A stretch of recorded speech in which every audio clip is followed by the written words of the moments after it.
Hey, what is going on everyone? This is iReviews back with another video, and today I will show you guys 10 very useful iPhone settings that you are probably not even using at all. Now most of these settings can be found on iOS 13 and iOS 12 as well. So these are settings that of course will make your life easier, make your iPhone a bit more productive, and of course more secure as well. So here are 10 iPhone settings that are very useful and you're probably not even using them. Now the first very useful setting that you should use is found under the Notes settings. So go to settings, go to Notes, and right here you will find a section that says password. If you go right there, then you will be able to set a passcode which you will use to lock your notes. So you want to lock individual notes on your Notes app. You can do that. Just go to settings, as I said, go to Notes, go to passcode, and just set a passcode right here.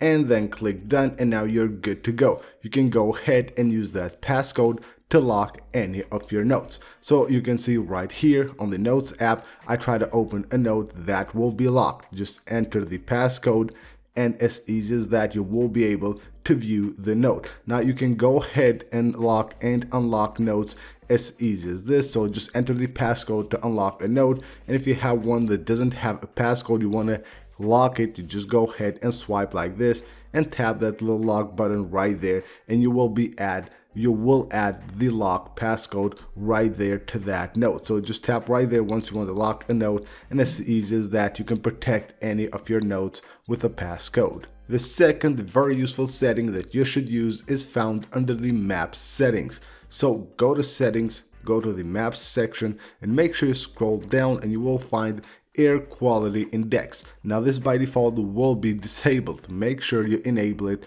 right there. And now once you go to your Maps app, and from here you go ahead and just go to any city here on the map, you will see that right here it shows the weather, but you can see that green bar right there which also shows the air quality. So the air quality index will be right there underneath the current weather of the city that you're viewing here on the Maps app. So let's just go ahead and move to another one. Let's just go here, and as you can see, it will change the air quality index right there. So based on the city that you visit, it will of course as well update the weather and the air quality index.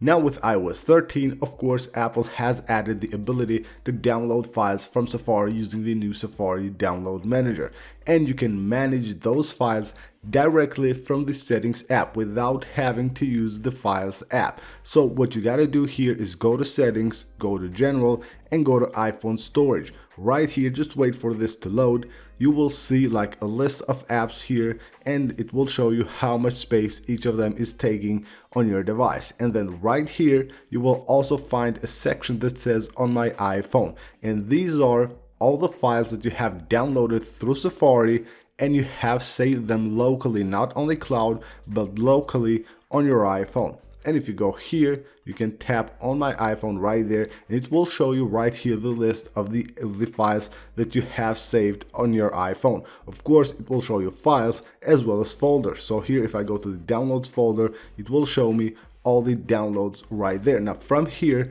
I can also go ahead and delete any of these files, and you can see right here, if you delete these, they will also be deleted like from your iPhone permanently. So just click right there to easily delete any file that you have downloaded and saved locally on your iPhone, and you can do that now directly from the Settings app. The next very useful setting is found under the Face ID and Passcode section. So of course you set up your Face ID, but you will have the option right here to set up a second face on the Face ID. So it's basically used to add like an additional alternate appearance. So if you like shave and then you keep your beard, you grow your beard and then shave and all that, if you just want to keep both of the appearances there so that Face ID works much faster and will always recognize you, then you can go ahead and go to Face ID and Passcode, and make sure to tap right here, set up an alternate face. So just go ahead and just get started like you do normally when setting Face ID, and you will be able to add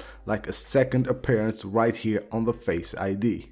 Another cool new setting that you can use with your iPhone on iOS 13 is found under the accessibility section. Go to touch, and right here we'll find assistive touch. Now of course a ton of people use this since like forever. A ton of people have been using this, especially people with the iPhones with the home button. When the home button breaks, they use this, but now with iOS 13 you can use it for even more purposes. You can go ahead and go to customize top level menu, and from here you can go ahead and add like shortcuts to the assistive touch menu. So just go ahead, tap right there and tap on any of the buttons which you want to use, and then right here it will show you a list of different actions that you can perform. And if you scroll all the way down, then you will see Siri shortcuts. So right here we'll have a list of all the shortcuts that you have, of course, on your shortcuts app, and from here you can just go ahead and just choose any one of them, and then it will add it to the assistive touch menu. So if you tap right there, you can see I have Safari auto scroll as well as Instagram, so I can go ahead and launch Instagram from there. Of course, I can do that even from the lock. On iOS 13, Apple has made quite a big change on the zoom option on the iPhone. Now if you go to settings, go to accessibility and go to zoom, you can enable zoom directly from here. Now on iOS 13 you can see it will just zoom like the full screen on the iPhone, so you can set the slider right there and you can just go ahead, use 3 fingers to zoom, so it won't add like that loop in the middle. It's like a square that zooms in, but now it just will zoom in all the way on the screen. And this is a very useful setting. So like if you want to zoom into something while viewing something on your iPhone, then you can just go ahead, set it up here. You can set the amount of zoom and then just enable it with 3 fingers, and then you will have the ability to basically just move around on the page simply by swiping with 3 fingers, just like this. Once you're done, all you gotta do is just double tap again with 3 fingers and you can zoom out. The next setting you should change is found under the camera section. So go to settings, go to camera and enable grid. Now what this does is that it will add like this grid to your camera, and of course this will add another extra feature which is very useful. It will add like 2 plus signs right here in the middle of the screen when you place your phone like this to basically take like an overhead shot of something like food or anything you want. Then it will show you like those 2 plus signs. Here I have a screenshot because from this camera angle I cannot show it live right now, but it will show you like these 2 plus signs. And as you align your iPhone, they will become one. Once they become one, you know that your iPhone is perfectly leveled, and then you can go ahead and take that beautiful shot with your iPhone, like an overhead shot, which will look, of course, very beautiful. So you can do that simply by turning on the grid on the camera settings. But you know, when you go to your camera, you have the grid, but you won't see those plus signs until you tilt your iPhone like this. The next setting you should use on your iPhone is found under the accessibility section and then under spoken content. It's called speak selection. So make sure you go ahead and enable that. So you can set the speaking rate right here with the slider, and what this will do is that it will read anything for you. So any like large text or anything that you want, that can be read by the iPhone without you having to read it at all. So all you gotta do is just go ahead and select any text you want and tap speak. Test, speak selection. As easy as that, it will read anything for you. And as I said, you can go ahead and set the speak like speed with that slider right there, and you can see right here how it changes. Test, speak selection. So as easy as that, any text can be read by the iPhone for you. The next setting you should use on your iOS 13 and is very useful is reachability. Now, interesting enough, Apple paid quite a lot of attention to reachability on the beginning when they launched it with the devices with the home button. But now that the home button is gone and it's a bit harder to invoke it, I think they just like leave it alone, don't talk about it, and it's also disabled by default. So what you need to do is go ahead, go to settings, go to accessibility, go to touch, and make sure you go ahead and enable reachability. And then of course all you gotta do is just swipe down right there on the home bar and you will be able to bring down the screen of your iPhone. Now this is especially good for devices with a bigger screen. Using them one-handed, all you gotta do is just swipe right there, and of course it will bring down all the way till you have the screen of your iPhone, and then you can go ahead and easier do anything you want here. So as easy as that, reachability can be invoked. Just swipe down right there on the home bar. Of course, with devices with a home button, all you gotta do is just double tap on the home button.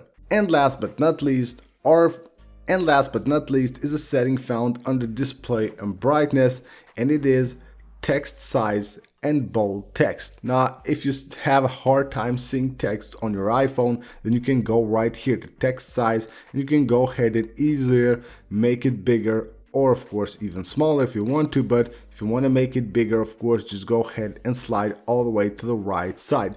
And if you even want to make it bold, now you can just go ahead and just enable that from here. Now with iOS 13 you just have to enable it. With previous iOS versions you had to basically reboot your iPhone every time you enabled or disabled this feature, but now with the new iOS 13 you can simply enable or disable it directly from here.